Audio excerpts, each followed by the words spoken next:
A security guard brandished a taser near the baby, but the teen filed a lawsuit that fried their careers. A security officer pulled a taser near the baby, thinking no one would stop him. He didn't realize the teen was ready to pull a lawsuit that would fry their careers. The moment the taser was drawn, the cabin's balance of power flipped. Subscribe if you believe arrogance collapses the instant true authority rises. The echo of Rayan Holt's boots struck the glass floor of Virex Terminal with a precision that felt too exact to be casual.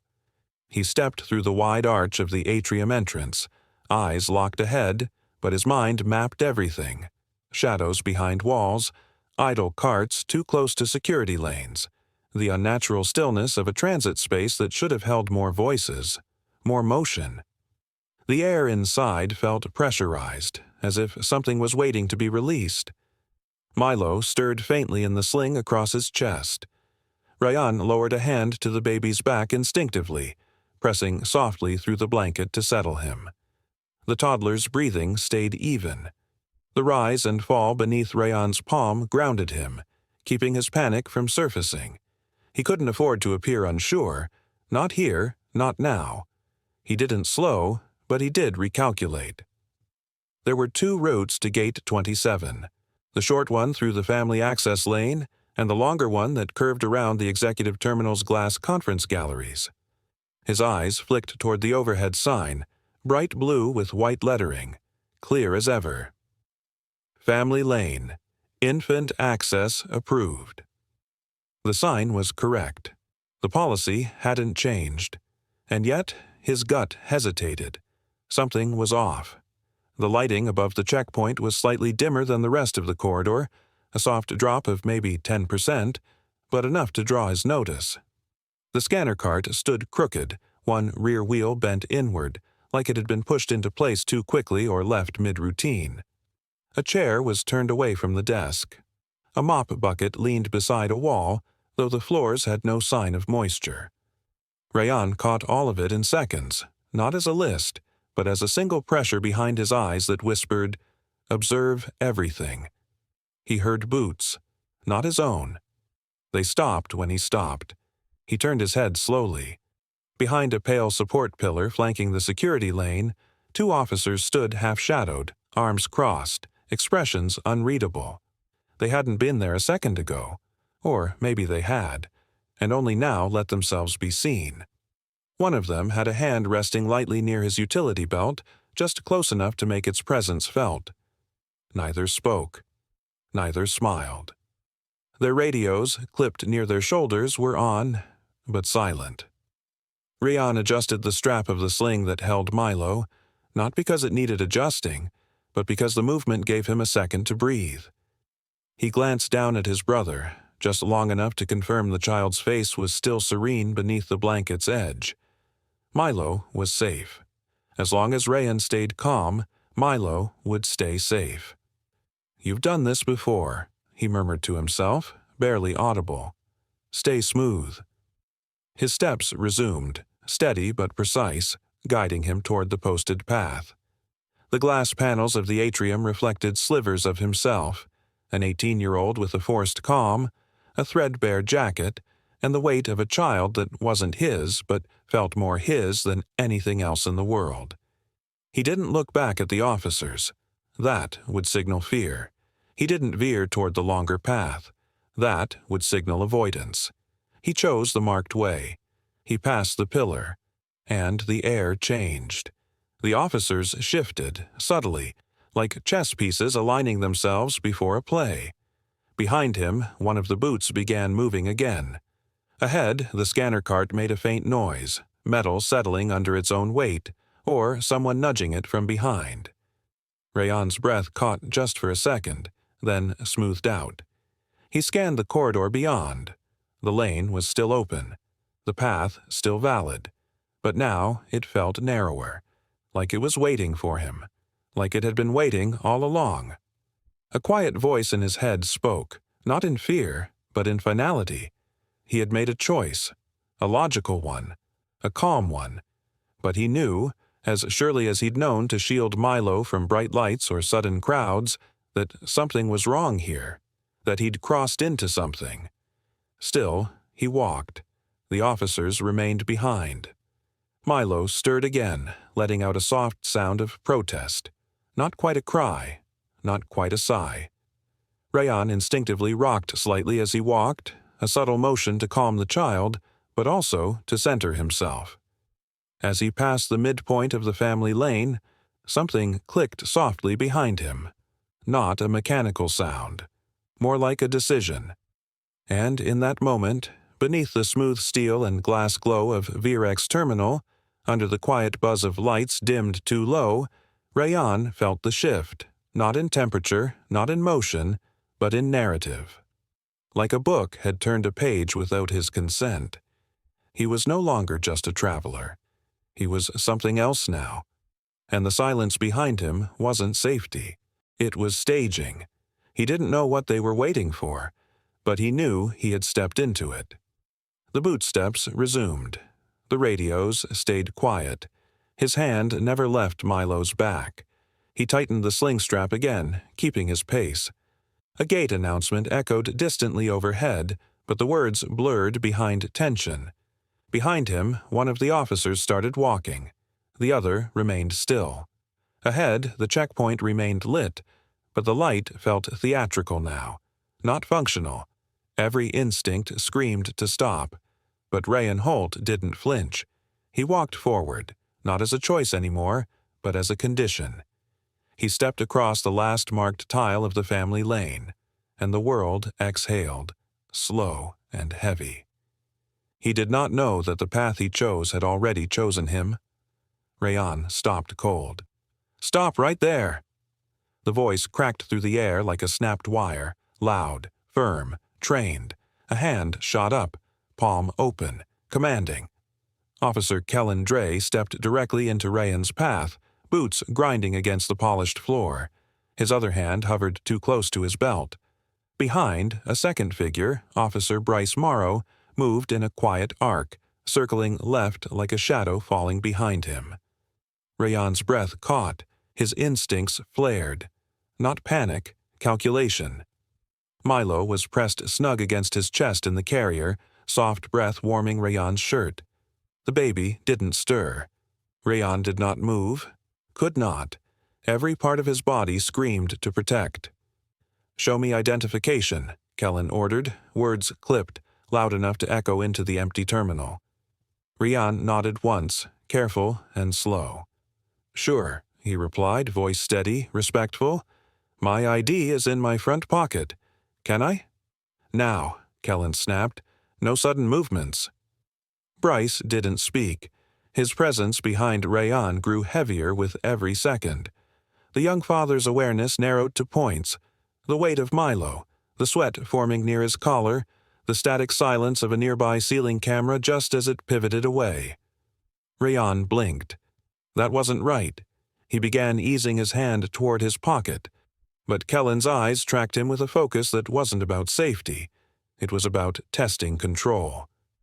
A scanner beeped. Kellen held a device near Rayan's wristband, then frowned. "Invalid data. This tag isn't registering." Rayan frowned. "It scanned earlier at security. We're transferring. Gate C-19. Connecting to Halverin."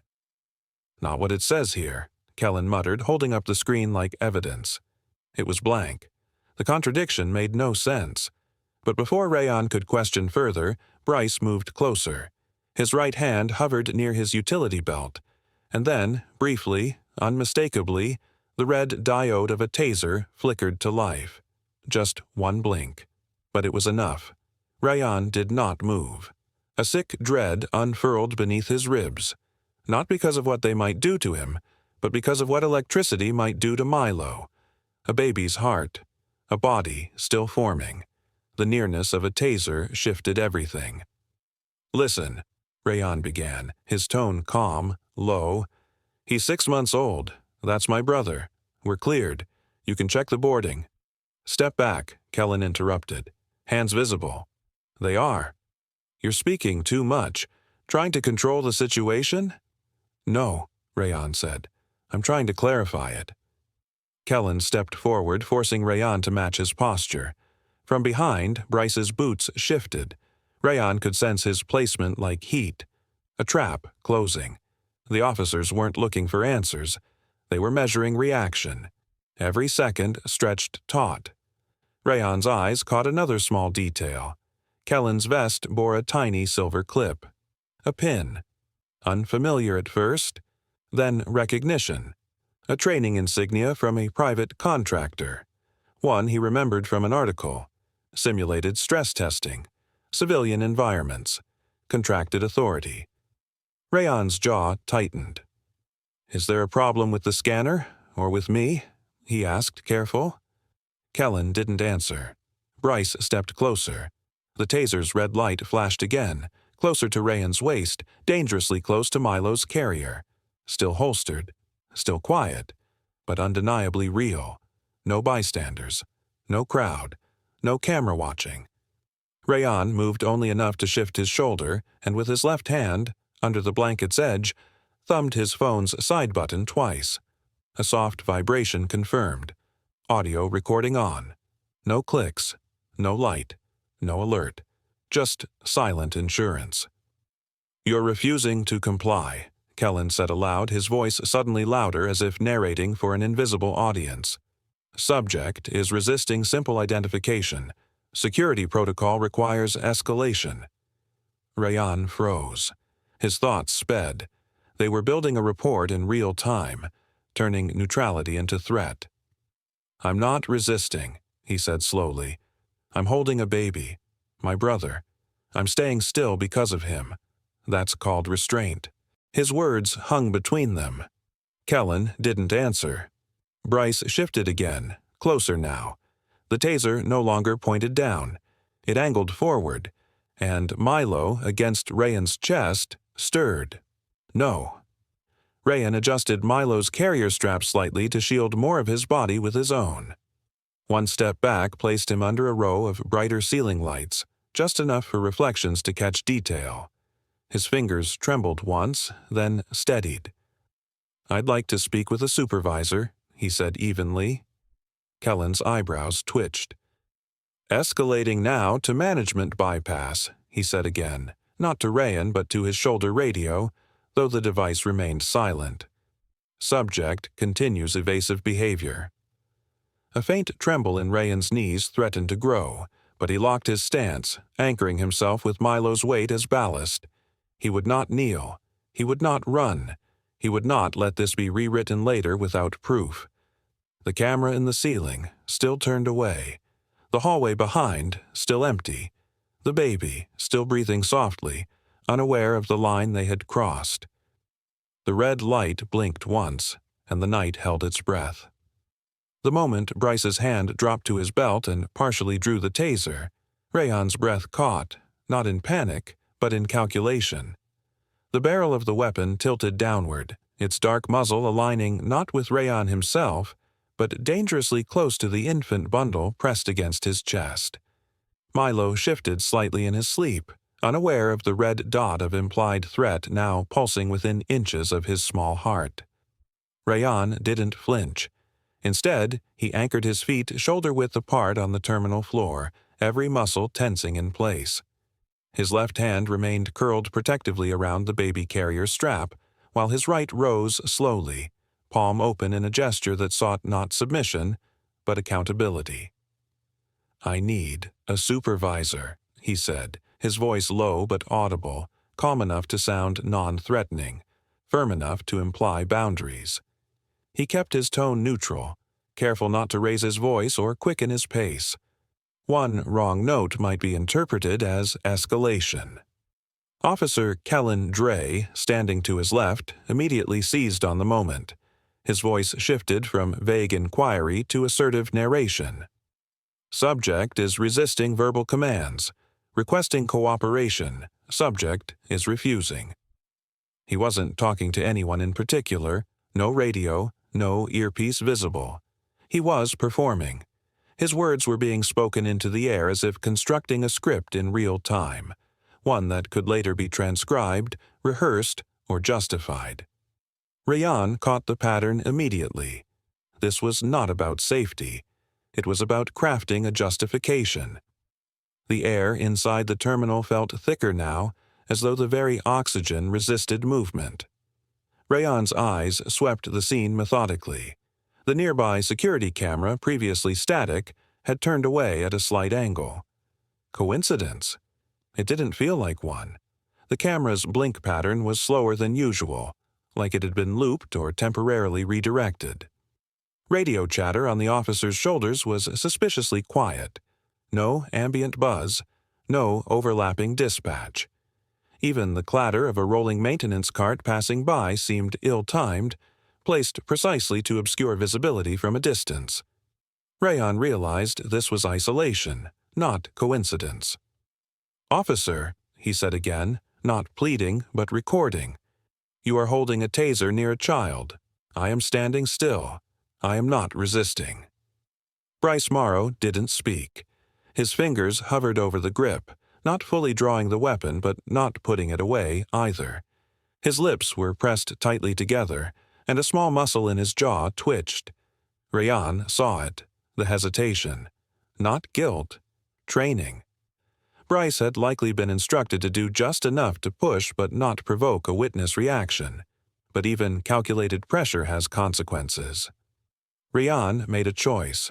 With one quick movement, concealed beneath the folds of Milo's soft blanket, he pressed his phone's side button twice. The audio recording app activated instantly, already preset. The light was off. The screen dimmed. Nothing visible had changed, but a quiet line had been drawn between speculation and evidence. The phone was tucked securely between the baby's blanket and the carrier harness, its microphone facing forward, recording every breath, every word, every footstep. The moment gave him no comfort, only resolve. "Please state your badge numbers," Rayon said, louder this time. "I am not resisting. I am holding an infant. This is not a safe use of force."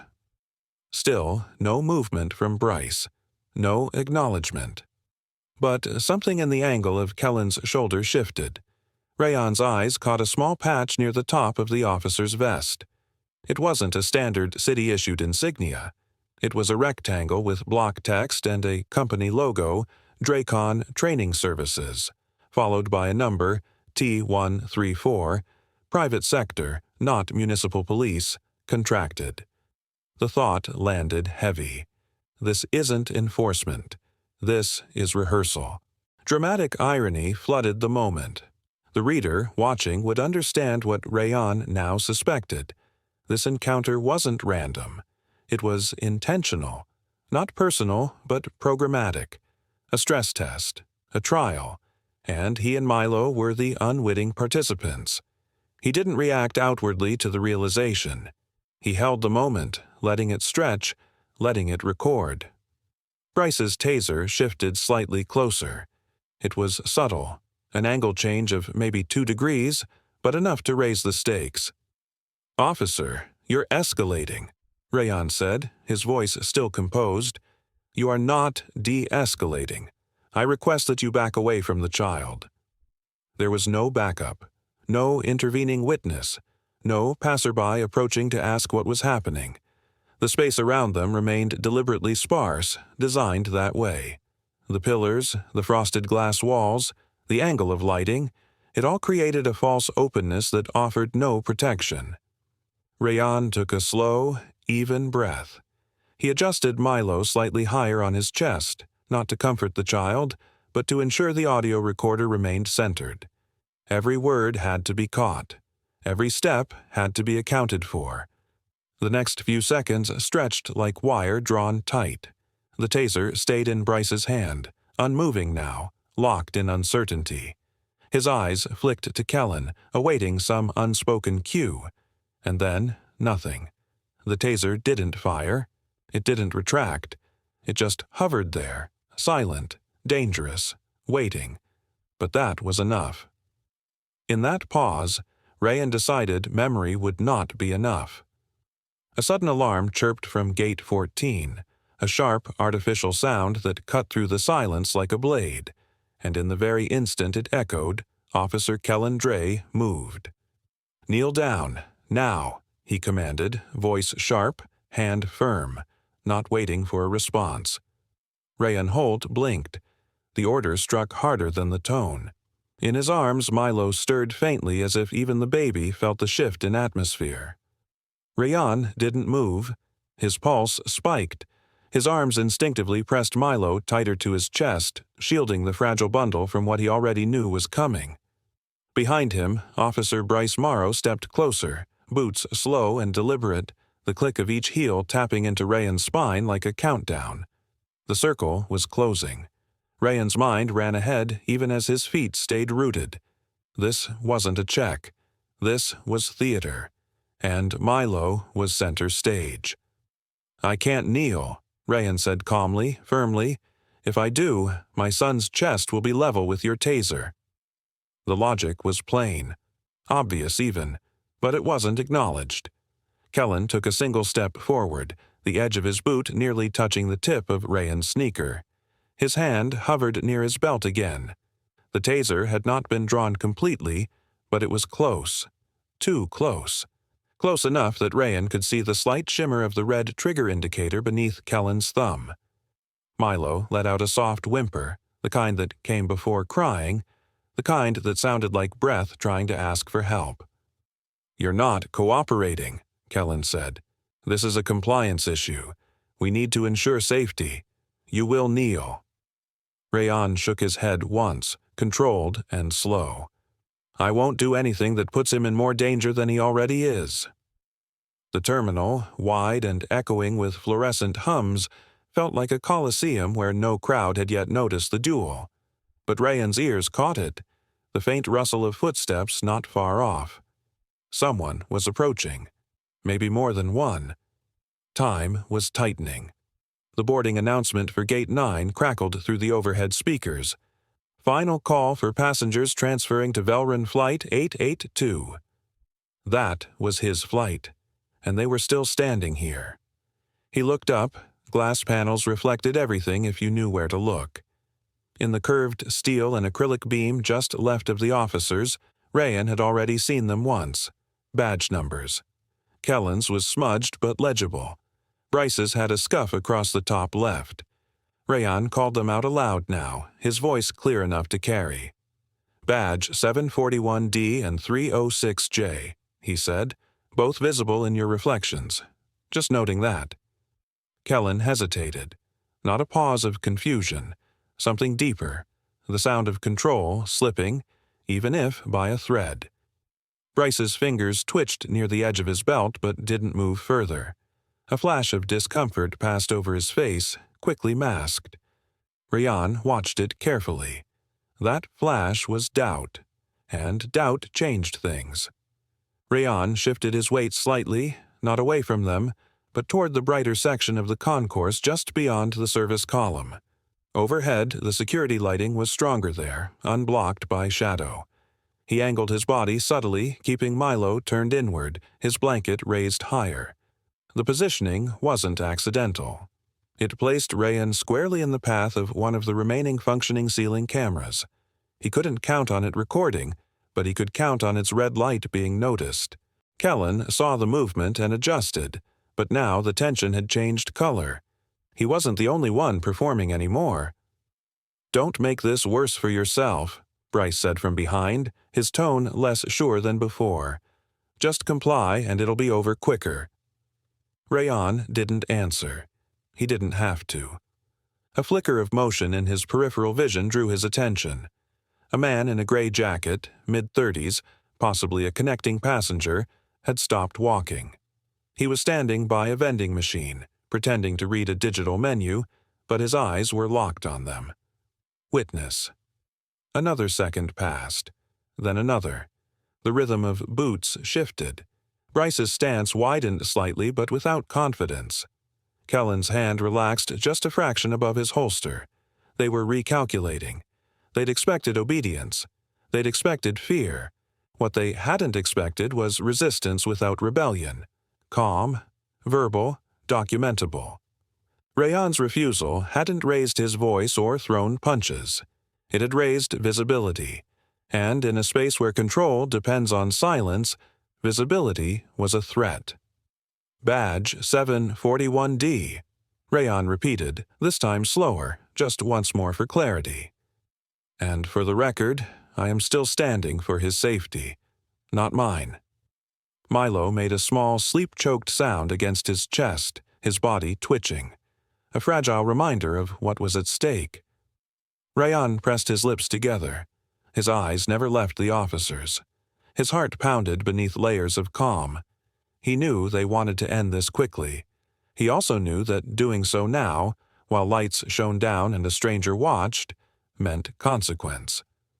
Kellen's mouth opened, but he said nothing. Not yet. Somewhere in the distance, another boarding announcement began, but its words blurred beneath the weight of the moment. The line between command and exposure began to blur. The officer smirked, confident his threat would go unpunished, unaware that every witness, every second, and every security angle had already been anticipated by a teen prepared to fight back with unstoppable legal power. If you believe cruelty under privilege always folds when strategy meets unstoppable justice, hit subscribe now, because justice never hesitates. The moment detonated with the sharp snap of a voice cutting through the tension. "Enough," barked Supervisor Marin Voss, his black overcoat catching the terminal light as he stepped forward, late but loud. The authority in his voice was meant to settle the situation, but it only stirred it deeper. Rayon didn't move. His back was straight, his arms tight around Milo's carrier, one hand instinctively shielding the baby's side where the taser's barrel still hovered like a snake's open jaw. Milo whimpered, a soft, unsteady breath that cracked the silence more than any shout could. "Subject is non-compliant," Kellen Dre announced, shifting his weight like a soldier expecting backup. "Detain him for review," Marin ordered, already reaching for a tablet he hadn't looked at yet. The words were too fast, too practiced, as if read from a page printed hours before the moment even happened. Bryce Morrow's hand stayed on the taser's grip, knuckles tight, but hesitation flickered in his eyes. Rayon saw it. He felt it. "I am holding an infant," Rayon said clearly, his voice loud enough to carry but controlled enough to remain undeniable. "And you have drawn a taser within 2 feet of his chest." He said it again, louder. "A taser has been drawn on an infant, my brother, in public." Heads turned. The sound echoed in the atrium like a dropped plate, sharp, brittle, impossible to ignore. A man near the escalator slowed. 2 teenagers by a vending machine froze, their drinks forgotten in their hands. Rayon didn't need them to step forward. He just needed them to witness. Marin Voss stiffened. "We'll explain everything shortly. Sir, hand over the phone and follow me. For your safety and others." Rayon took one slow step backward. "This device contains the only accurate record of what happened. Policy or not, I will not release it until appropriate legal review." "That's not your choice," Marin snapped, but the tension in his jaw betrayed something else. Uncertainty. Rayon turned slightly, his back now toward a broad pane of glass that reflected the scene. 3 men in uniform, 1 boy, and a child asleep under a gray blanket, unaware of the storm raging around him. "Then you'll take it by force," he said, "and every camera here will see it." But not every camera was seeing it. He'd already noticed the primary ceiling lens swivel away 15 minutes earlier, and the uneasy flicker of Bryce's eyes confirmed it wasn't by chance. That lens had been told where not to look, and yet something was shifting. A private contractor's insignia on Kellen's vest caught a glint from the overhead lights, and it all clicked in Rayon's mind. He'd seen that emblem once on a forum about behavioral drills staged in public spaces to test reaction times and stress behavior. A contracted scenario. A controlled setup. He didn't need the full proof yet. Just the suspicion made the moment heavier. Marin's eyes scanned the growing onlookers. The performance had lost its frame. Whatever narrative they'd hoped to write was slipping into real-time revision. "Officer," Marin said quietly to Bryce, "reholster it." Bryce hesitated. "Now." The taser clicked softly as it returned to its holster. It was too late. The moment had been drawn, witnessed, marked. "Escort him to interview Bay 3, Marin said, gesturing toward the side corridor just past the security lane. "We'll clear this up." Rayan didn't resist as the two officers flanked him, but neither did he shrink. He cradled Milo closer and turned his head just enough for his voice to travel back to the quieting atrium. "Thank you for watching," he said to no one and everyone. "I won't forget who stood silent." The walk to the holding room was slow, tense, the kind of silence that spoke more than shouting. Marin followed a few steps behind, jaw tight, not looking at anyone directly. Every bootstep echoed as if underlined. Every heartbeat in Rayan's chest felt like a countdown, not to punishment, but to revelation. This wasn't over, not even close, because what they thought was containment became the spark. The door clicked shut behind them with an unnervingly soft thud. Inside the holding room, the silence wasn't comforting. It was curated. The overhead light buzzed faintly, flickering every few minutes like it had been intentionally neglected. Rayan Holt stood still for a beat, adjusting the strap across his chest as Milo stirred weakly against him. The baby's whimper was no longer full-bodied. It came out raw and dry, the sound of a child whose throat had grown tired from unanswered cries. The camera in the far left corner blinked red, a steady rhythm that felt more performative than protective. Rayan clocked it immediately. A sticker beside the lens read, "Recording in progress," but the blink was irregular, almost too deliberate, like it wanted to be noticed. He resisted the urge to look directly at it again. Instead, he moved toward the center of the room, choosing the seat with the cleanest view of the door and the wall-mounted clock above it. Marin Voss entered a moment later, not with authority but with the artificial calm of someone rehearsing de-escalation. His jacket was unzipped, tie loosened just enough to seem informal. He placed a clipboard on the metal table with an audible tap, then sat opposite Rayan. Behind him, Officer Kellen Dre took up a station in the corner, typing on a handheld tablet with exaggerated purpose. Rayan noted the angle. Kellen's back was toward the camera, shielding most of the screen from its view. "Let's start by clearing up what happened," Marin began smoothly, folding his hands together as if this were a discussion, not a detainment.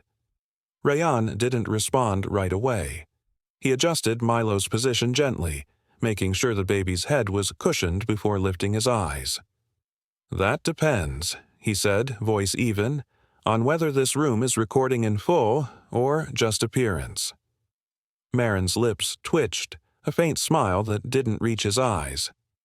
"It's standard procedure, Mr. Holt. Nothing here is off the record."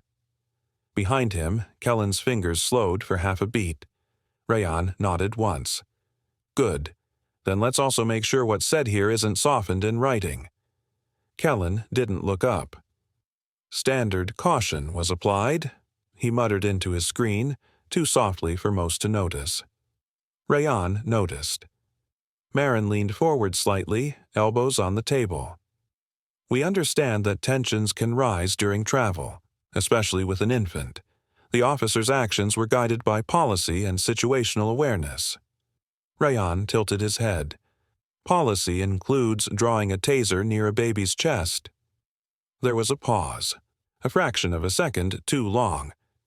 "No taser was discharged," Marin countered smoothly, and Officer Dre maintained safe handling at all times. Rayan met his gaze, calm but unflinching. "Milo is 7 months old. You pointed a live weapon near him. Your definition of safe is going to be very important soon." Marin shifted in his seat, tapping his pen once against the table. "We're reviewing the footage. If there was a misunderstanding—" "It's not a misunderstanding if it was designed," Rayan said quietly. The room chilled. Kellen's typing resumed with renewed purpose, but Rayan noticed how his jaw flexed. Rayan leaned back slightly, rocking Milo in slow, rhythmic motion. The baby whimpered, drawing a look from Marin that faltered for just a second. Rayan took the opening. "I'd like medical staff brought in, he said, voice still composed. Milo's breathing hasn't settled. His crying hasn't either. I want a pediatric assessment. That's not necessary, Kellen started. It's not optional, Rayan interrupted. I'm requesting medical care for an infant. If you deny that, you're escalating this far beyond policy. Marin hesitated, then nodded slowly. I'll call someone in. Kellen's eyes flicked up. We can handle it in a moment. No, Marin said, standing. Get the medic, now. Kellen shot him a glance that said more than his silence. The authority had shifted, subtly but definitively. Rayan sat still, every muscle alert but relaxed, his eyes on the blinking camera light. He knew it was only half the truth. The real one rested in his phone, pressed snug beneath the carrier strap against Milo's back. It had been recording since the gate. Every word, every delay, every red light on a taser angled downward. Marin sat back down. His voice lowered. This doesn't have to become larger than it was. It already is, Rayan replied, the moment you framed it as caution instead of what it was. And what was it? Marin asked carefully, not as a challenge, but as a test. A drill, Rayan said simply. Or a test, or a program, but not a random encounter. You slipped when you mentioned the review board. No department that exists to resolve one-off misunderstandings needs a title like that. Marin didn't respond, but his hands stopped moving. His pen, which had been tapping idly, rested flat on the paper. Rayan looked down at Milo, whose eyelids fluttered with exhaustion. His small hand gripped the edge of Rayan's shirt, instinctively trusting. That trust lit something in Rayan that no threat could shake. He looked up. Whatever report gets written tonight, Rayan said, tone sharpening just enough, it needs to reflect the fact that an armed officer stood over an infant and didn't retreat until a crowd formed. It needs to state that a taser was drawn during a non-threatening interaction with a ticketed passenger holding a child. And it needs to include that your review board, your policies, and your camera systems all failed to stop it. But the public didn't. Kellen turned slightly, his posture still stiff, but now tinged with unease. Marin didn't move. Outside the room, footsteps echoed. The medic was arriving. Rayan inhaled once, deeply, then exhaled, letting it settle in his chest like armor. They believed silence would protect them, not knowing it was already speaking. The knock came first, a firm, official rap on the metal door, the kind that paused conversations mid-sentence and signaled the arrival of someone with unignorable authority. A second later, the door creaked open, and two uniformed medical staff stepped into the room. They carried small kits and wore the neutral expressions of men trained to stay calm regardless of chaos. The air shifted, not in temperature, but in tone. Rayan Holt straightened subtly in his chair, Milo still resting in the crook of his arm. The baby's breathing was uneven, tired from the emotional weight of the last hour. Rayan's eyes didn't leave the medic's face as the older man stepped closer. Evening. We received a request for an infant medical assessment. The lead medic, a tall man with graying temples and a clipped tone, said, scanning the room before focusing on Milo. This him? Rayan nodded once. Milo Holt, 10 months. Breathing started to stutter earlier. I want him checked. Permission was implied, but Rayan shifted his arm to give better access without letting go entirely. The medic knelt, gently lifting Milo's tiny wrist with gloved fingers, watching the boy's chest rise and fall beneath the blanket. His partner began unpacking a small diagnostic scanner from a pouch. Marin Voss, standing against the wall with folded arms, cleared his throat. Do you need the camera on for this? Medical privacy could be an issue. The medic didn't even glance at the camera. I can't turn it off unless you provide written authorization. Until then, it stays. Marin's face twitched. It's a courtesy. No. The medic cut in gently but firmly. It's protocol. The camera stays. Rayan watched, catching the tension ripple across the room like a silent alarm. The fragile unity between the officers had begun to crack. Officer Bryce Morrow shifted his weight awkwardly, his boots squeaking against the linoleum. His right hand twitched near his belt, but it wasn't confidence anymore. It was nerves. Rayan could see the tremble, the kind that couldn't be hidden when adrenaline wore off and accountability crept in. "I'd like to recount the sequence of events while you examine him," Rayan said quietly, his voice steady but cold, "to make sure nothing gets lost." Kellen Dre opened his mouth to object, but the medic nodded without pause. "Go ahead." Rayan inhaled once. "At approximately 11:42 p.m., I was crossing the concourse toward Gate F-12 with my infant brother.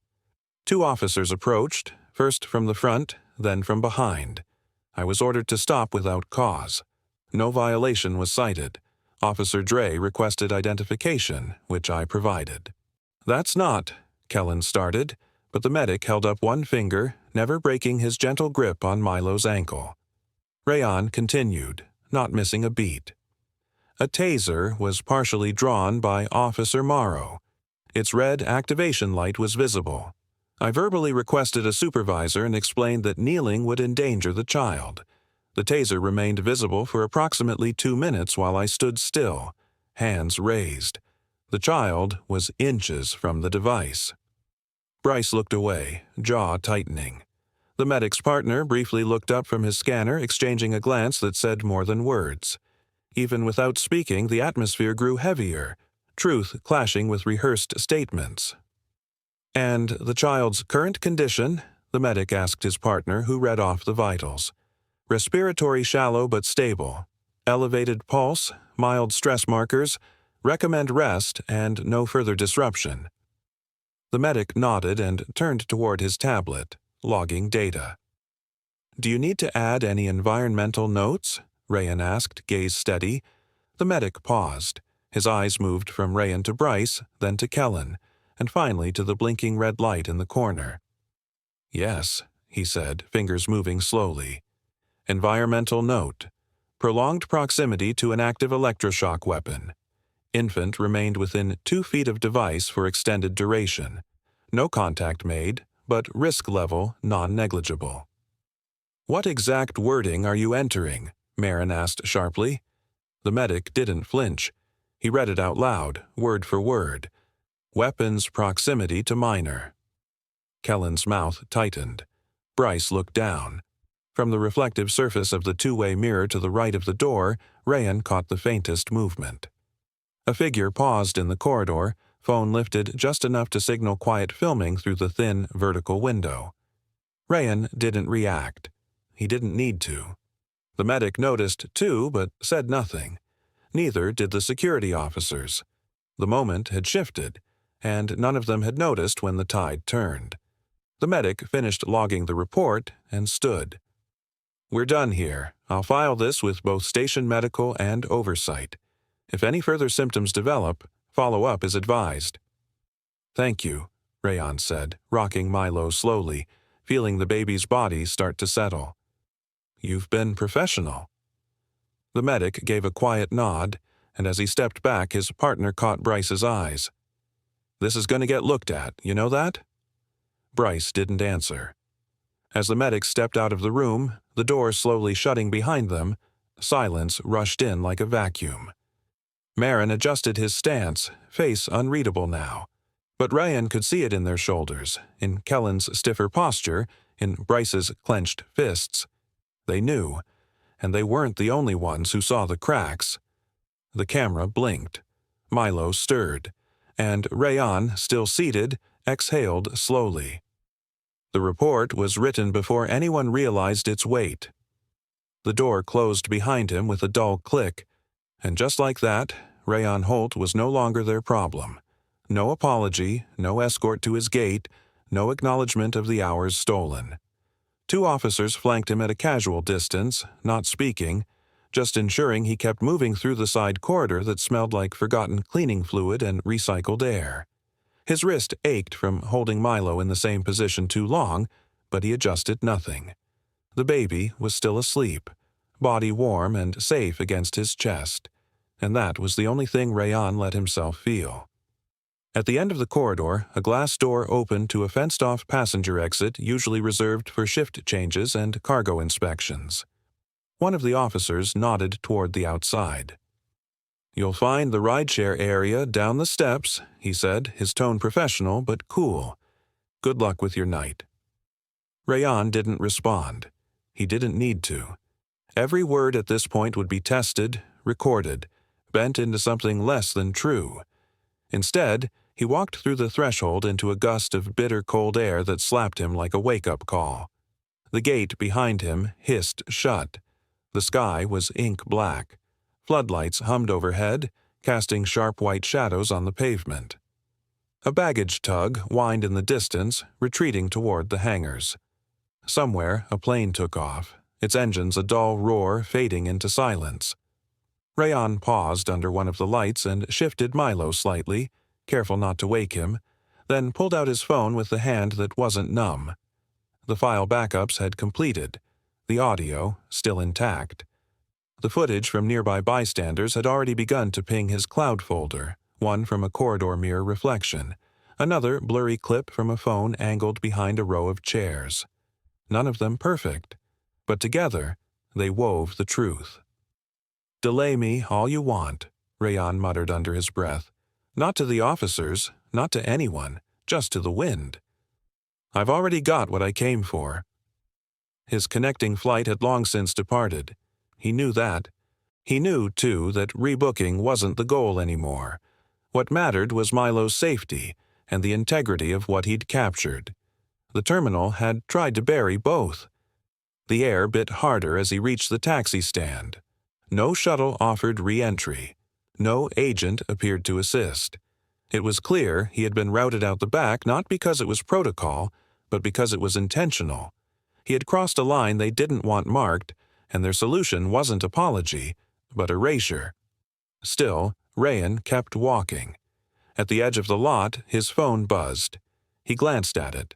The call was muted, but he could see the name on the screen. Maren Voss. She was still inside, still on a call.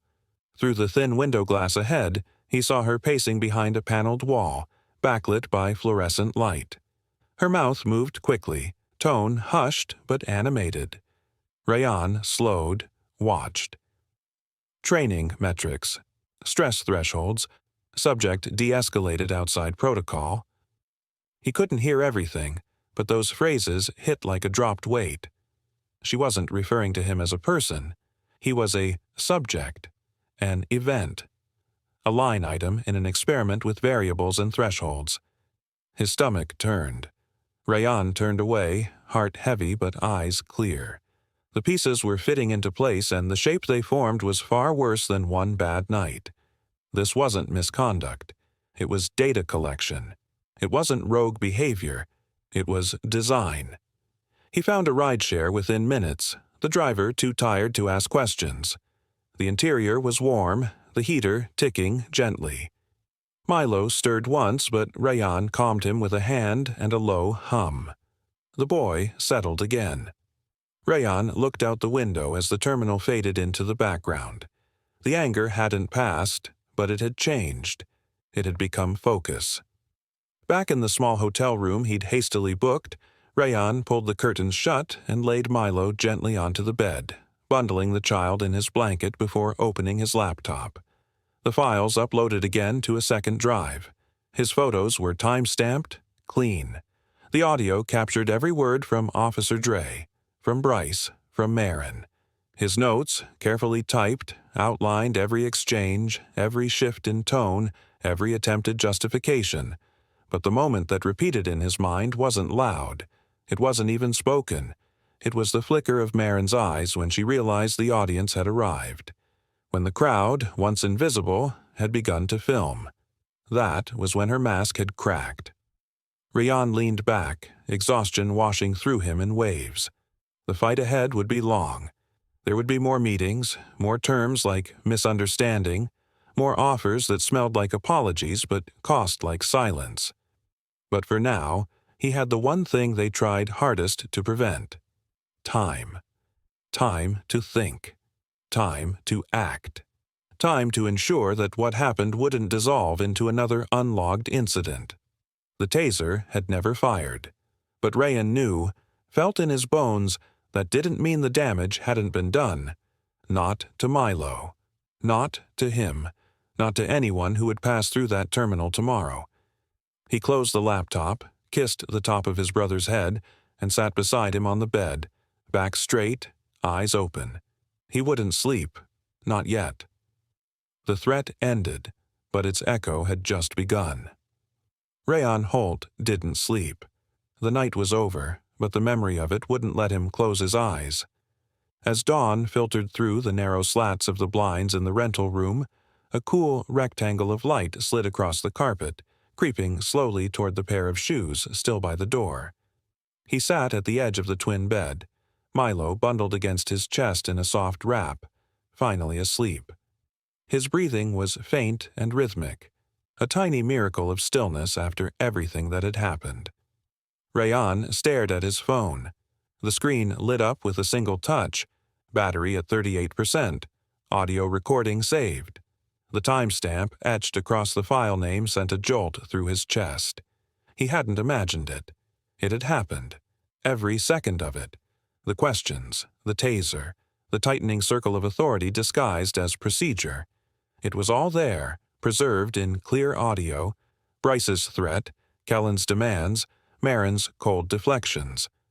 And now, in the small silence of this unfamiliar room, Rayan faced a new problem. What to do with it? His thoughts were messy, tangled with exhaustion and adrenaline residue. It would be easier to delete the file, to say nothing, to tell himself it wasn't that serious because the taser hadn't been fired. He was safe. Milo was safe. And yet, the red aiming light kept replaying in his mind. How close it had come to his brother's chest. How fast things could have gone wrong. His fingers hovered over the play button but didn't press it. He didn't need to hear it again. He remembered it all. Anxiety whispered in the quiet. They'll bury this. You won't win. They'll twist it. They always do. But another thought pushed back, firm and familiar. If you don't say anything, the next kid won't be so lucky. He opened his laptop and dragged the recording into a new folder. He began typing, each sentence slow but deliberate, organizing the night's chaos into a structured sequence of facts. 01:14 a.m. Approached by Officers Dre and Morrow without stated cause. 01:16. Taser brandished in proximity to infant. 01:20. Supervisor arrives, refuses de-escalation. He didn't editorialize. He didn't speculate. Just facts. Dates, times, badge numbers. The more he typed, the steadier he became. His phone buzzed with a notification from a flight app. Missed connection. Flight AV-1629 has departed. He closed it without reacting. That flight was gone, but this record wasn't. Somewhere between bullet point 23 and 24, his eyes caught a phrase in a digital copy of the terminal's policy sheet, something he had downloaded weeks earlier when planning their route. Security enforcement contractors may include third-party firms designated for scenario-based compliance oversight. His brow furrowed. Scenario-based compliance? That sounded less like safety and more like a simulation, a drill, a test. He paused and reread the line. A cold thread of suspicion slid through his chest. Was this whole thing planned? He didn't want to believe it, but the vague commands, the blocked cameras, the fake malfunction with the scanner, it hadn't felt real. It had felt staged. Rayan pulled up the file-sharing portal for a civil rights firm he remembered from a viral story the year before. They had handled cases involving unauthorized detentions, airport profiling, and institutional misconduct. They didn't settle early. They didn't make things disappear. They exposed patterns. He attached the audio, the timeline, a scan of the public conduct clause, and a brief, clear cover note. My name is Rayan Holt. I am 18 years old. I was traveling with my infant brother when this incident occurred. A taser was pulled within inches of a baby. I believe this was part of an orchestrated drill. I'm not asking for sympathy. I'm asking for accountability. He hovered over the Submit button. His thumb hesitated, the cursor blinking like a heartbeat. The urge to close the laptop nearly overtook him. Who was he to fight a system? But then Milo stirred against his chest, a soft sound, a tiny shift. Rayan looked down and saw the baby's fingers curl reflexively around the edge of the blanket. That was all the clarity he needed. He pressed send, unaware of how many careers would feel it. The response arrived faster than Rayan Holt expected, not with sympathy, not with outrage, but with the precision of something quietly calibrated. The civil firm replied via a secured message portal at 7:43 a.m., 12 hours after submission.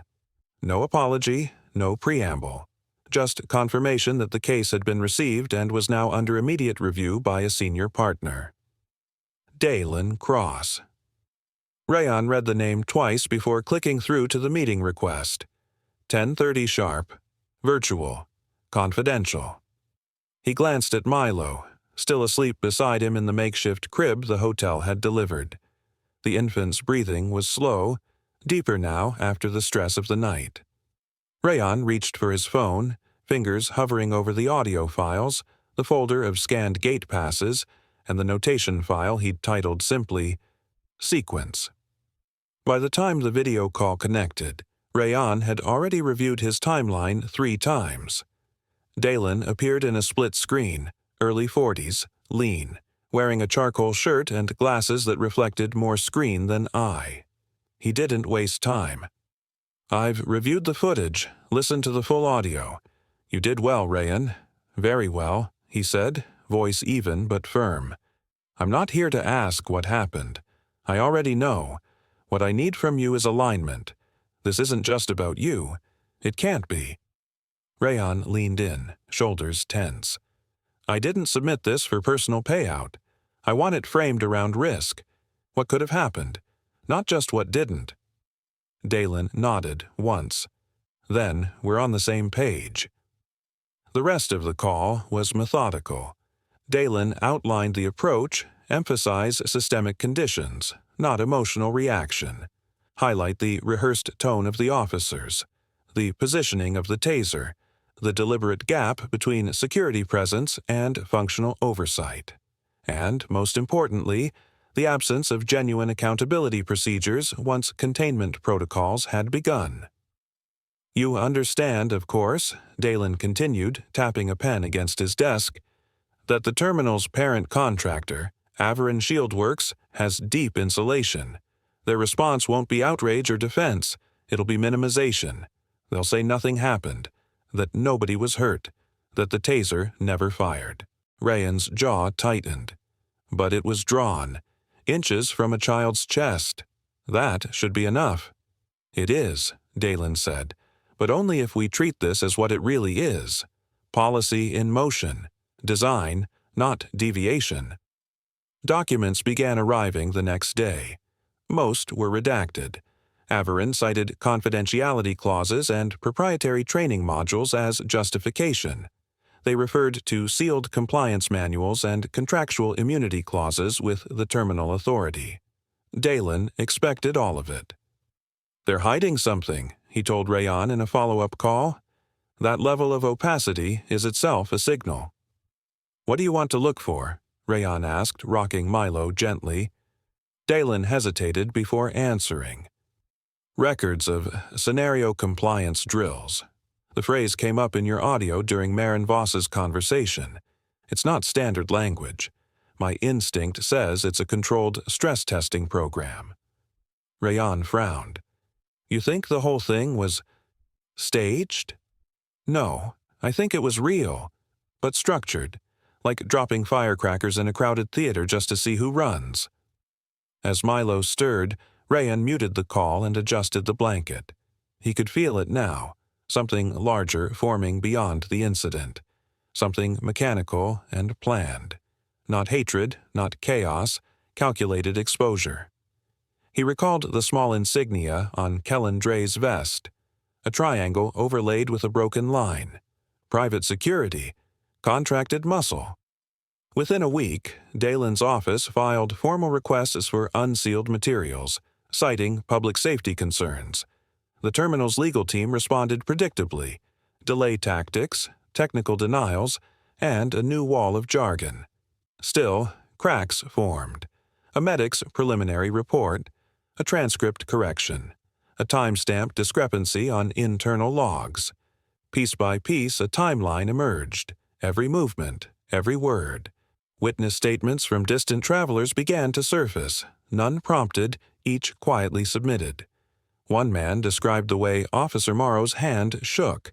Another noted the angle of the taser, too low for standard threat procedure.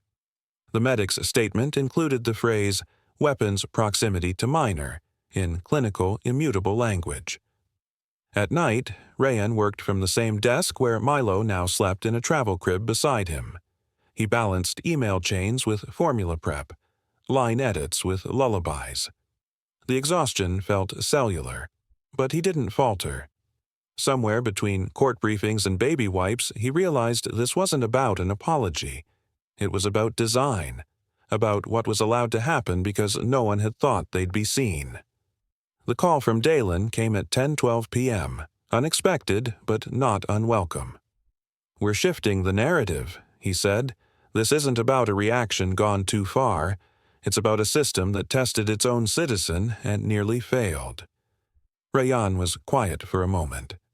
"So, what happens now?" "Now," Dalen replied. "Now we build, not fast, brick by brick, and we don't blink." Outside, streetlights flickered over the pavement as the night wind pressed against the windows. Inside, the hum of the heater covered Milo's soft breaths.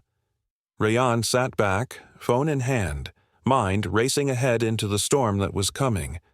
But his pulse was steady. He had walked through fear and come out knowing what mattered. Not spectacle, not anger, not punishment, structure, proof, change. He sent the final list of notes and synced the files to the drive Dalen's team was using. The cursor blinked at the bottom of the screen, waiting for more. He added nothing. What began as a delay became a direction. The moment the internal emails surfaced, the courtroom atmosphere changed. Printed attachments lay face down across the long oak table, but the tension radiating from them was unmistakable. Attorney Dalen Cross lifted the first page, eyes scanning the thread that confirmed what Rayan Holt had only suspected until now. Averin Shieldworks hadn't just trained the officers involved in the terminal incident, they had designed it. A covert program called the Stress Response Evaluation Initiative was revealed in black and white. A scheduled compliance drill to monitor how civilians reacted under staged pressure, with non-consenting exposure variables explicitly permitted. Milo, an infant, had been classified as such a variable. Dalen leaned back in his chair, voice calm but steady.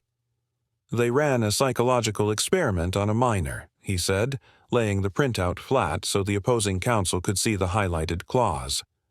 Across the table, the defense team shifted in their seats, their expressions unreadable, except for the way one of the junior attorneys tapped a pen against the table with increasing speed.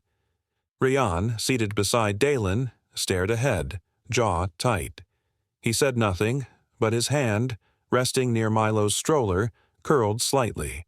Kellen saw the movement and adjusted, but now the tension had changed color. He wasn't the only one performing anymore.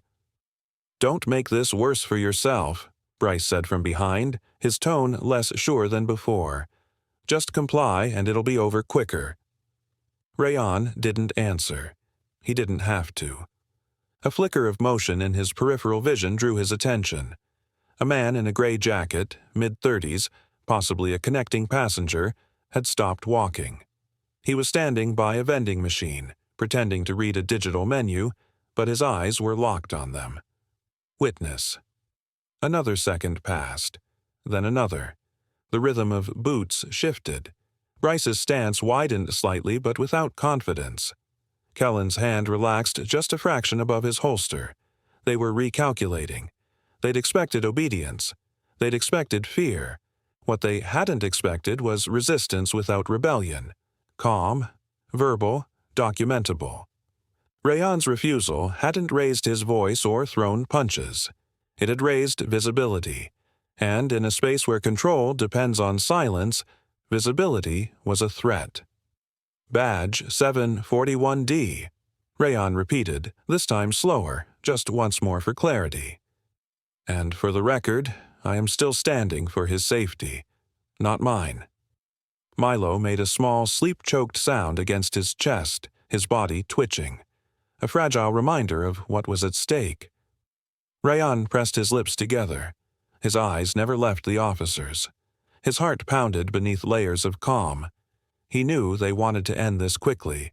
He also knew that doing so now, while lights shone down and a stranger watched, meant consequence. Kellen's mouth opened, but he said nothing. Not yet. Somewhere in the distance, another boarding announcement began, but its words blurred beneath the weight of the moment. The line between command and exposure began to blur. The officer smirked, confident his threat would go unpunished, unaware that every witness, every second, and every security angle had already been anticipated by a teen prepared to fight back with unstoppable legal power. If you believe cruelty under privilege always folds when strategy meets unstoppable justice, hit subscribe now, because justice never hesitates. The moment detonated with the sharp snap of a voice cutting through the tension. "Enough," barked Supervisor Marin Voss, his black overcoat catching the terminal light as he stepped forward, late but loud. The authority in his voice was meant to settle the situation, but it only stirred it deeper. Rayon didn't move. His back was straight, his arms tight around Milo's carrier, one hand instinctively shielding the baby's side where the taser's barrel still hovered like a snake's open jaw.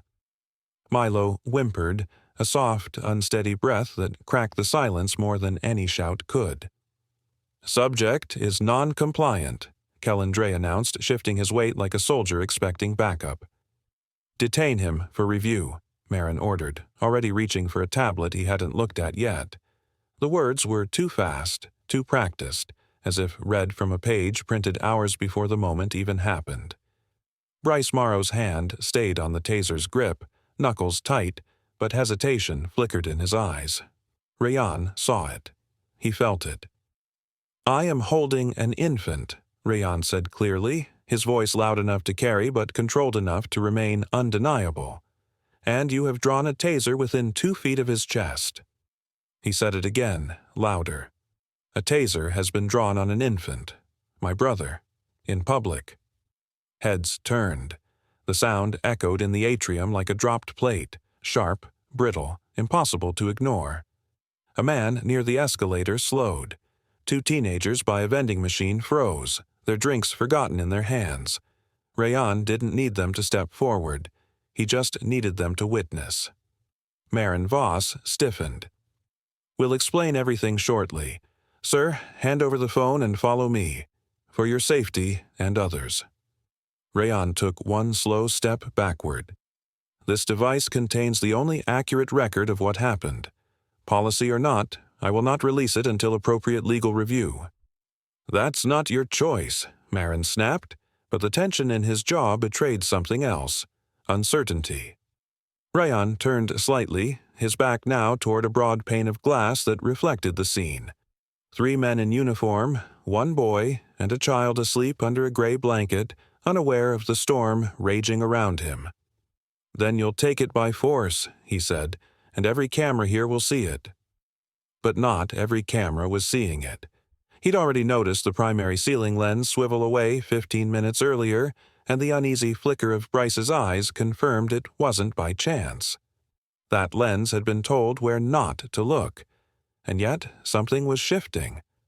A private contractor's insignia on Kellen's vest caught a glint from the overhead lights, and it all clicked in Rayon's mind.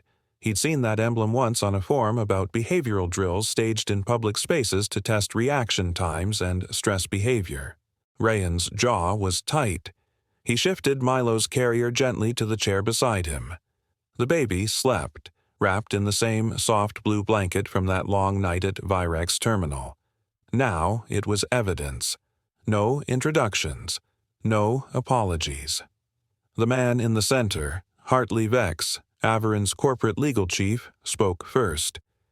"Mr. Holt, we acknowledge the inconvenience you faced and extend our regret for how events unfolded. Our goal today is resolution." Rayan said nothing. His hands remained folded.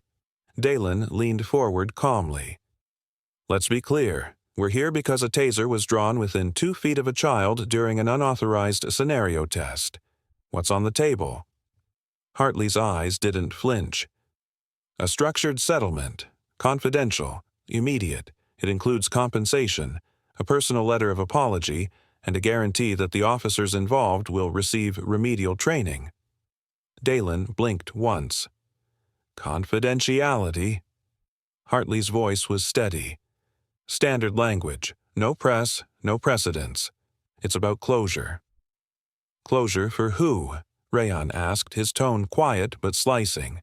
He looked directly at the man. "Because what I remember most from that night was the red dot on Milo's chest and nobody stopping it." For the first time, one of the younger attorneys beside Hartley shifted uncomfortably in his seat. Papers rustled. Milo stirred faintly, and Rayan leaned to calm him. The motion automatic, protective, practiced. Then he straightened and stared across the table again. Dalen reached into the case file, pulling out the internal policy excerpts uncovered during discovery. "Let's not pretend we're dealing with a one-off mistake. This clause here, compliance readiness assessment under live conditions, including proximity simulations with minors, you built this. The moment was rehearsed. You just didn't expect the recording." Hartley remained composed, but the room had changed. The silence now had weight. "We've acknowledged the optics were poor," he said, deflecting. "But internal audits show no actual harm occurred." "No bruises doesn't mean no damage," Rayan replied. "That night, I didn't kneel because it would have put my brother closer to the weapon. You call that optics. I call it instinct." Dalen folded his hands. "Here's the counteroffer. No NDA. Public disclosure of training reforms. Written retraining standards across all terminals. And injunctive relief that suspends these scenarios indefinitely." "That's not a negotiation," another attorney snapped, his voice breaking the practiced calm. "No," Dalen said. "It's accountability." A tension-filled pause. Then Hartley responded with legal precision. "We cannot agree to language that implies guilt." "You already implied it," Rayan said, his voice low but firm. "When you offered money to keep it quiet." He watched them, every flicker, every breath. He saw the calculation as Hartley leaned back, the way one does when something inevitable just became real. Outside the conference room, the consequences had already started. Insurers were refusing to renew coverage unless policy language was revised publicly. Stakeholders were beginning to pull. The structure was buckling. "We could add an internal review mechanism," Hartley tried, softer now. "Third-party monitored." "Public reporting or nothing," Dalen replied. "The language changes. The drill program suspends, and the taser policy gets rewritten in plain terms. No more performance ambiguity." The room swirled with unspoken tension. Finally, one of Averin's own legal aides, someone too junior to speak unless prompted, whispered something to Hartley. It was short, a glance at a phone, an update from someone outside, insurance maybe, or investors. Hartley exhaled through his nose. "We'll agree to provisional measures pending judicial review." "Make them permanent," Dalen said. "I'll take it to the board," Hartley muttered. "You do that," Rayan answered, and then it was done. Within days, reforms began to roll in. The judge's order suspended all scenario drills indefinitely. Taser use language was rewritten under judicial instruction, ensuring no dependent, child or otherwise, could ever be subjected to simulated threats. Supervisors who had designed the training framework began resigning. Others were quietly reassigned. The silence Averin once offered had been traded for exposure, not spectacle. As Rayan stepped out of the courthouse into the wind that day, Milo sleeping again beneath the same blanket, he didn't feel triumphant. He felt resolved. No cameras waited, no press conference followed, just the echo of a decision that wouldn't be buried in paperwork. Silence was offered, but sunlight was chosen. Rayan Holt moved briskly across the polished flooring of Delvar Terminal, his boots quiet against the matte glass tiles. The hum of airport announcements faded behind thick glass panels as he passed through a wide corridor lined with clean signage and soft lighting. Overhead, a screen replayed a short safety video about de-escalation procedures and traveler rights, subtitled, clearly captioned, and updated. A small symbol hovered in the corner. Directive 908C/compliance update. He paused beneath it just long enough for Milo, now walking beside him with the unstable confidence of a toddler, to catch up and grab the edge of his jacket. "Stay close, bud," Rayan said softly, adjusting Milo's hat and tugging the hood of his jacket forward. The boy nodded and looked up, wide-eyed but relaxed, a thin trail of sleep still in his expression from the nap on the train ride in. The hallway smelled faintly of disinfectant and new construction, as if the terminal had been freshly renovated. They passed a security checkpoint without issue. No drawn weapons, no raised voices, no strange scanners left tilted in corners, just a guard who smiled politely and gestured for them to continue, directing them toward the new priority passage lane for guardians and dependents, marked with clear blue indicators. Rayan didn't miss the irony. How systems once used to stage manufactured pressure had now been redirected toward transparency. A digital kiosk on the wall scrolled through a list of passenger rights. He glanced at the last line. In the event of any confrontation, travelers, especially guardians of minors, have the right to immediate supervisor presence, on-camera accountability, and refusal of proximity-based compliance tests. A flicker of something passed through his chest. Not triumph, not anger, just the cool, settled presence of justice that had taken root and stayed. Milo tugged on his hand, eager to press one of the glowing directional buttons. Rayan allowed it. The kiosk chimed and displayed Terminal B/Gate 17, A-estimated walk time, 6 minutes. They continued. Around the corner, 2 security officers stood idly by a sealed inspection bay. One, younger than the other, was watching the monitors above. The screen looped through real-world de-escalation footage, anonymized. One video showed a passenger standing with a child while officers approached. The interaction never turned aggressive. Instead, it ended with an officer offering the man a cup of water while calling in medical for the infant.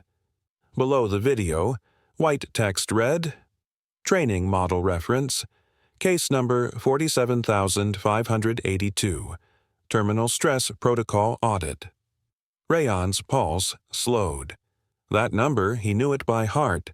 It was the sealed docket number of his own case, never attributed by name, just a string of digits now coded into protocols, handbooks, and training standards. It was permanent, impersonal, and irreversible. He stepped forward, pausing briefly to glance at the officer by the monitor. The man didn't recognize him, nor did he seem to notice. That, Rayan thought, was the point. Milo, growing curious, looked around with a wide gaze, then mumbled, "This one not scary?" Rayan smiled softly, kneeling to adjust his son's blanket, tucking it firmly around his small shoulders as they reached the terminal lounge. "No, not this one," he answered, his voice low and even. "This one's better." They sat near a wide, sunlit window that overlooked the runway. Outside, a jet lifted into the sky with quiet confidence, wheels retracting, clean and steady. Behind them, passengers moved without rush, without tension. No unseen rehearsals, no twitching hands near belts. For a moment, Rayan watched the soft pulse of runway lights blinking in rhythm. The world had not changed all at once. But it had shifted, quietly, system by system, until silence meant safety, not suspense. From the edge of the lounge, a janitor wheeled a supply cart past a group of seated travelers. The reflective vest bore a new emblem, stitched in pale blue. Civic Oversight Partner. Independent Observer.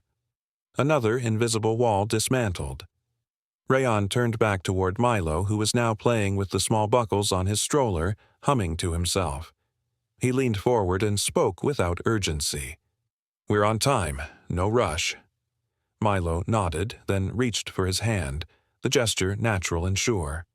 Rayan took it, rose, and began walking again, this time not counting steps, not watching every angle, not bracing for the unseen. The air in the terminal felt clearer, not because it was sterile, but because the weight had shifted. As they neared their gate, Rayan passed a hallway with an unassuming plaque mounted at shoulder height. He glanced at it in passing. The title read, "Passenger Protection Reforms. Enacted under Civil Case 47,582. Compliance Standard Revisions 908C. No names, no dates, just the aftermath of one night." And that was enough. He adjusted Milo's blanket one last time as they reached the gate and kept walking. Steady, composed, never once looking back. The careers were fried, but the future was safeguarded. Seconds later, the lawsuit was filed, careers evaporated, and the cabin froze as accountability was enforced instantly. The teen and baby were safe, and the lesson was clear. No abuse goes unpunished. If you believe real authority acts decisively, with precision, preparation, and unyielding force, subscribe now, because justice always lands first.